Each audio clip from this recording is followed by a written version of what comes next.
Standard allopathic medicine treats blood pressure as a monolithic metric. A cuff is wrapped around a single arm to generate numbers that evaluate the overarching health of the cardiovascular system. The framework of Qi Kong Yi Dao proposes a different premise. Blood pressure is a highly localized diagnostic map, requiring simultaneous readings across 4 distinct independent nodes.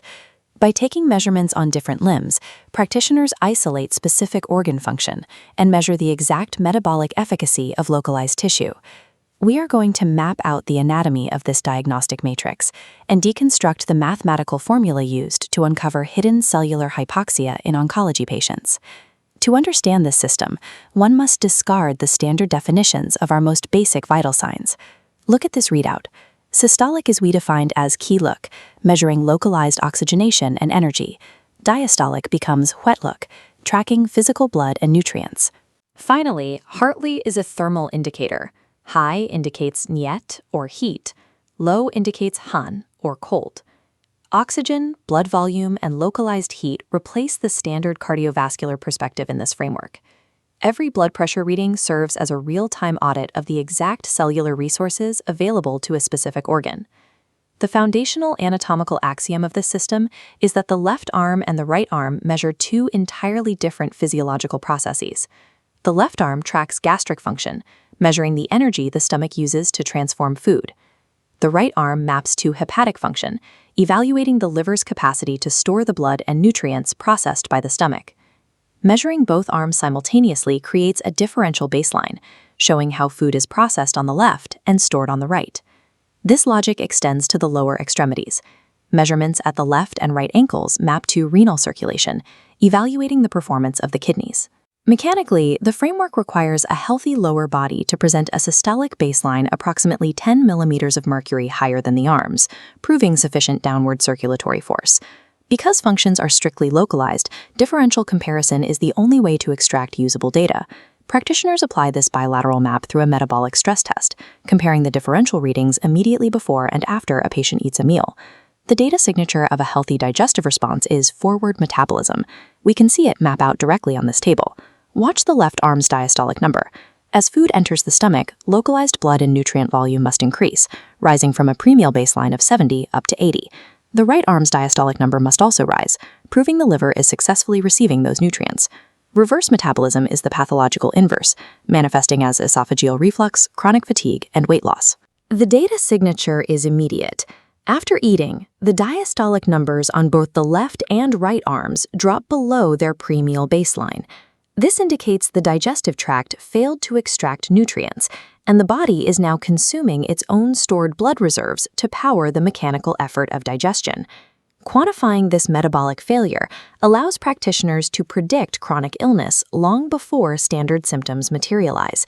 The framework applies these criteria to track the long-term depletion of oxygen and blood volume.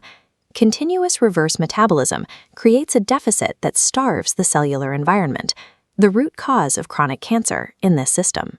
This staircase chart outlines the system staging metric, categorizing chronic cancer into 4 distinct stages based on descending blood pressure thresholds. In stages 1 and 2, the systolic pressure drops below 95. This marks a subtle chronic loss of cellular oxygenation, even if these numbers fall within a range often considered normal by standard medicine. By stage 4, the systolic crashes to between 75 and 80, and the diastolic drops to 50. This data reflects a grim physical reality: massive systemic cellular hypoxia, critical blood volume loss, and severe tissue wasting. This model views chronic cancer as a macro disease of deep tissue starvation, severe hypoxia, and hypothermia. This creates a dangerous clinical paradox. An acute cancer patient can present with a seemingly normal blood pressure reading, like 130/65. The red flag in the data is the resting heart rate. A patient recording 130/65 might simultaneously display an extreme heart rate of 120 beats per minute. The framework identifies this as fake blood pressure. Because the patient is severely anemic, the heart is forced into frantic tachycardia to artificially prop up the systolic pressure. To reveal the patient's true physiological state, practitioners apply a mathematical formula to strip away the heart's compensatory action. We start with the recorded data, 130/65, and a heart rate of 120. Step 1. Identify the standard maximum healthy heart rate for the patient's age, 75 in this case. Subtract that from the recorded 120 to isolate 45 excess compensating beats. Step 2. Deduct those 45 excess beats directly from the fake systolic pressure of 130. The result is 85.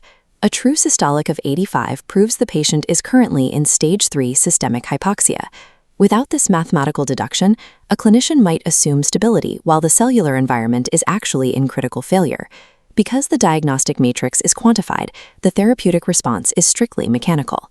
The protocol addresses tachycardia by identifying its cause, a severe deficit of physical blood.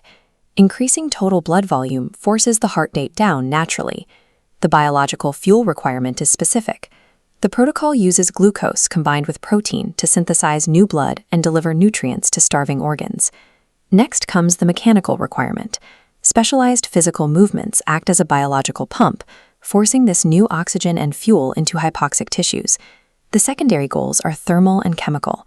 Exertion and glucose raise core body temperature to break down cold cellular coagulations, while shifting blood pH toward an alkaline 7.5.